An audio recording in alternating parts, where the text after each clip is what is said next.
Welcome to the full masterclass on how to predict your love life and fix it before it's too late. So this full course will explore how to predict your love life using the most psychologically accurate test there is, the Big 5 personality test. Now before we get into it, we need to unfold the biggest lie that's often told to young men. Most men think that looks and status will get them the girlfriend and that money will help them keep her. But the simple but brutal truth is that your personality and past has already written 80% of your love story. Most men don't even realize it, but the way you treat a woman isn't even yours. It's inherited from a father who couldn't stay present, or from a home where love was either absent or violent. Until you face that, you'll repeat the same story over and over again. So if you have ever wondered, why do I always attract the same type of girl? Or why do my relationships keep falling apart? Well, look no further than the Ocean Test. The Ocean Test is simply 5 traits measured with scientific precision. It reveals not only who you are, but also how you will love, how you will fight, and what kind of partner you will attract or repel. The strongest warriors of history, from Marcus Aurelius to samurai monks, all studied their own minds because they knew discipline without knowledge is wasted strength. A man who doesn't know his own patterns is a slave to them. Now before we go any further, I do strongly urge you to do the Ocean Test. I've left a link in the description below for you to do the test. So please do it and then come back to this video. But assuming you've already done the test, let's continue. So what is the Ocean Model? The Ocean Model states that personality comes down to 5 core factors: openness, conscientiousness, I can't pronounce that, you're gonna have to forgive me for the rest of the video, extroversion, agreeableness, and neuroticism.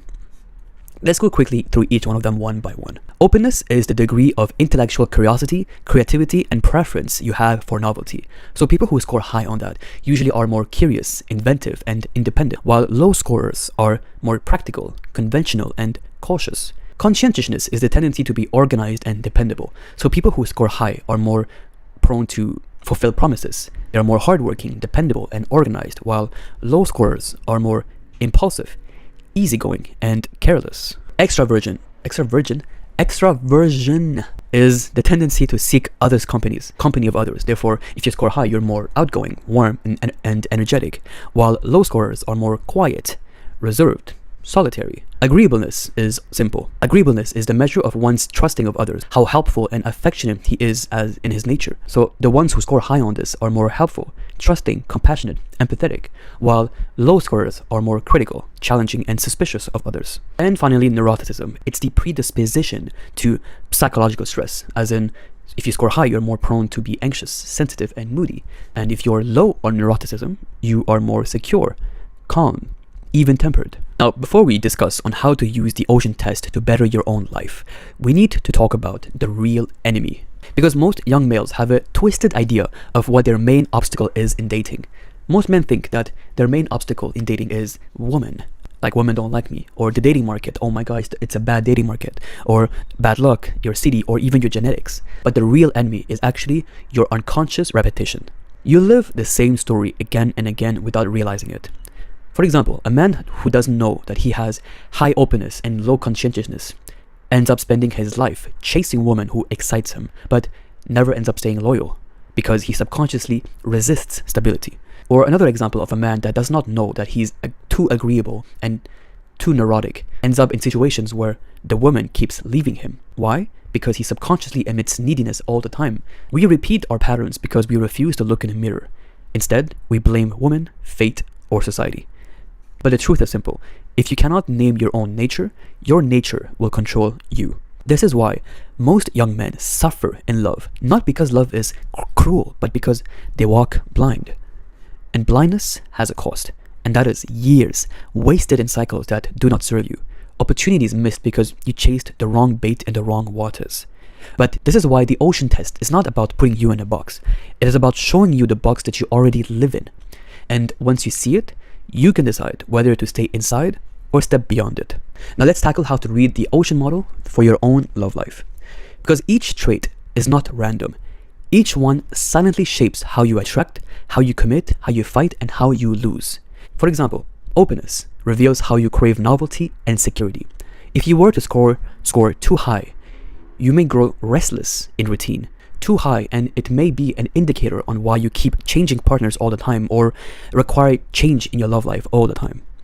Too low, and you may suffocate from a partner who longs for adventure. Too low in openness may be a sign that you thrive in the mundane more than the adventure of it. Conscientiousness decides if you are already steady or reckless. Conscientiousness is actually the single greatest predictor of long-term relationship success. Discipline in love is as vital as discipline in war. High scorers are typically very dependable and consistent with how they operate their love lives. Extraversion shows whether you thrive in crowds or intimacy. It decides how you meet your partners and whether you are tempted by constant social attention or satisfied with depth. Agreeableness, as we discussed, measures how cooperative, kind, and empathetic you are. If you were to be too low on that, you would wage constant battles with your partner. And too high, you may become the nice guy who is too safe and not respected enough. And finally, neuroticism. Neuroticism is the most dangerous trait. It reveals your capacity for emotional chaos. Studies have shown over and over again on how neuroticism is the greatest enemy to love and relationships. It is the single greatest predictor of divorce. It will tear apart what you most desire if you do not master it. Now, it might seem like you need to hit the balance of every single part, but that's simply not true. The fact that you score too high or too low on some parts doesn't really matter.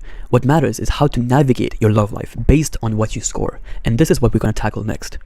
How do you operate your love life based on the ocean results? Because if you don't know how to operate your love life, you will end up chasing the wrong woman and waste years playing a game where the rules are unclear. So let's tackle step 1.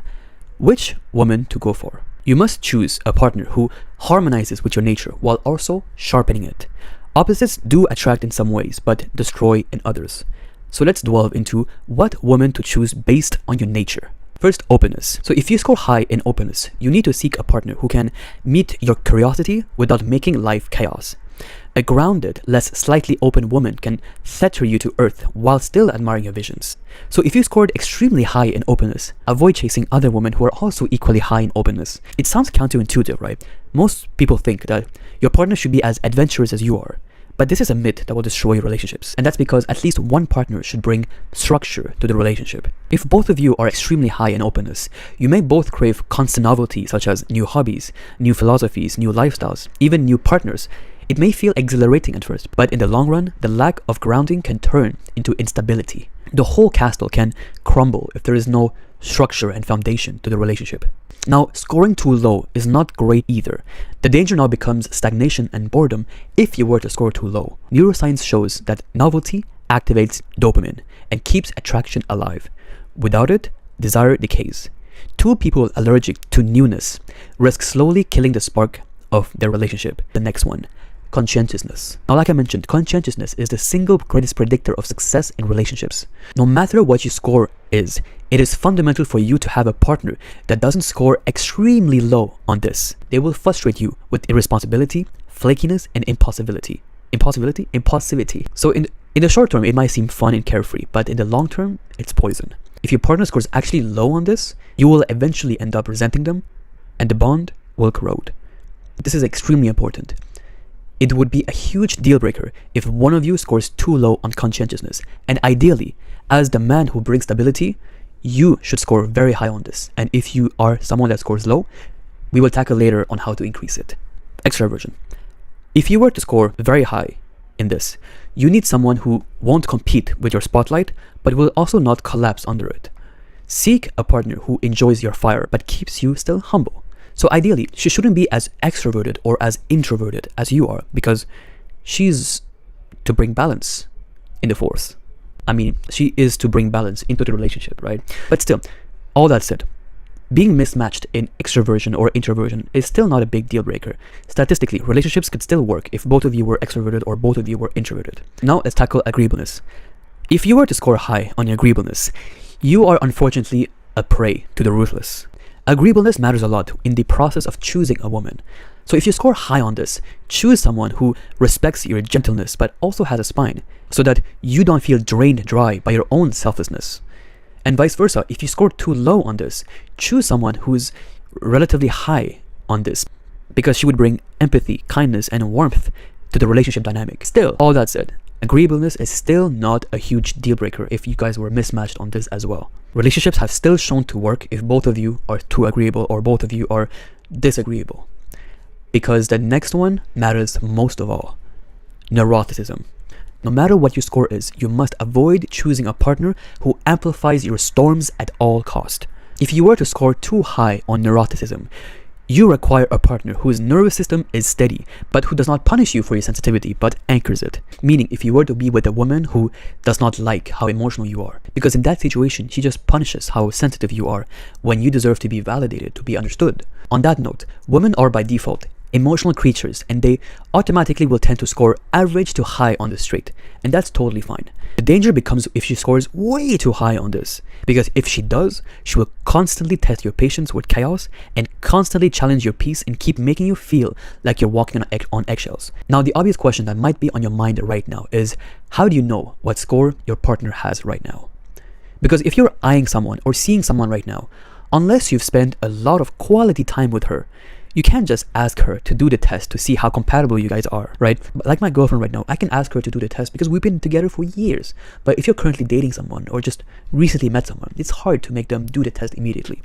This is why you need to gain the ability to read people's behavior based on their patterns. A person that doesn't consistently show up on dates at the scheduled time might be an indication of low conscientiousness. A person that loves museums and attraction parks might be an indication that he or she is in high openness. And similarly, if a person gets consistently emotional easily over an argument and has hard time recovering from it, may be an indication of high neuroticism. Again, these aren't conclusions to assume people's personalities. These are just indications of how a person might be. But at the end of the day, you gotta realize how a person does anything is how they do everything. So take notes. Now that you know how to choose a woman, let's tackle step 2. What traits to improve on that would skyrocket your love life? Because the good news is that you don't need a woman who checks all these criterias. So if you already have a girlfriend or you already have someone romantically in your life, you don't need to replace them, because there is only 2 traits that you or either of you should master to completely transform your love life. And that is conscientiousness and emotional stability, or low neuroticism. So if you just learn to increase your conscientiousness and lower your neuroticism over time, you will become absolutely irresistible both to your partner and to other queer people as well. Why? Because when you think about it, women are actually very attracted to these 2 things. If you are conscientious, you keep promises, build steadily, and provide safety. And if you're low in neuroticism, you radiate calm in crisis. You radiate non-neediness, which makes you magnetic and absolutely desirable. This combination of high consciousness and low neuroticism is the essence of dependable, loving masculinity. Improving on those 2 is exactly how you become attractive and attract the right woman to you. So let's do the action plan right now. How to leverage these 2 traits to become irresistible. If you feel invisible, undervalued, or unable to command respect and desire from women, it's not because of your money, height, or looks. It's actually your failing internal nervous system that is to blame. Women are actually able to feel the deep structure of your character. This is what determines if you radiate strength and calmness, or if you leak insecurity and chaos. This is actually good news, because you don't need to maximize all 5 traits of the Ocean model. Conscientiousness and neuroticism is all you need. Step 1. How to build conscientiousness. Conscientiousness is the foundation of self-trust. This means doing what you say you will do, even when it's hard. It's not just about having the discipline to follow through. It's about already being the person that lives and breathes by his truth. Every time you keep a promise to yourself, you deposit into the bank account of self-trust. And every time you break a promise to yourself, you bleed off confidence. Contrary to popular beliefs, confidence is not a belief system that you chant in front of a mirror. Confidence is the byproduct of years of trusting yourself. When you trust yourself, you move with conviction. You walk into a room and people feel that you are a man who knows what he's doing and is proud to be seen. That's aura. When you have conviction, everything changes. The way you move, the way you speak, the way you breathe, all of it changes. When you make decisions, they carry weight. And women are drawn to this like moth diving into flame, because nothing is more magnetic than a man who acts with certainty. So how do you increase it? Step 1. Start with micro promises. Wake up at the same time every day that you said you would, and sleep at the same time as every day as you would. Finish the tasks that you start. Step 2. Eliminate what you know you shouldn't do. Nothing destroys trust faster than doing the same thing that you told yourself not to. In short, stop lying to yourself. And step 3, fulfill your promises so frequently that it becomes your identity. Give it 60 days and watch others completely be surprised by the man you've become. As you become more conscientious, you will feel it. Your voice steadies, your presence sharpens, and women notice you without even trying. And finally, how to lower your neuroticism. Or in other words, how to control your emotional stability. Because again, women crave safety in a man. Not because a woman is weak, but because a calm man allows her to fully express her own emotions without fear of collapse. So for her to express the chaos in her femininity, you need to practice the stillness in your own masculinity. So how do you reduce it? First, control your psychology. Learn to breathe, learn to meditate, learn to let a storm pass without reacting, learn to respond, not react. Heck, take a sales job. Learn to face failures more often than all your friends combined. And most importantly, learn to recover from your failures. The difference between Chad and the average Joe who doesn't get any girls isn't the number of rejections per se, it's the resilience to come back with a smile. A man who cannot regulate his own nervous system will burn every relationship he enters. Step 2. Detach from outcomes. The more you cling to results, such as, will she like me? Will this work out for me? Will I have sex with her? Will I have sex with her? Will I kiss her? Like when you cling too much onto these results, these outcomes, the more reactive you become. As cliche as this might sound, focus on the process, not results. And finally, step 3. Reframe stress. So instead of asking, why is this happening to me? Ask yourself, how can this sharpen me? This mindset alone keeps you grounded. And over time, as you increase conscientiousness and lower neuroticism, you'll notice that women open up more and more around you, test you less, and feel irresistibly drawn to your steadiness.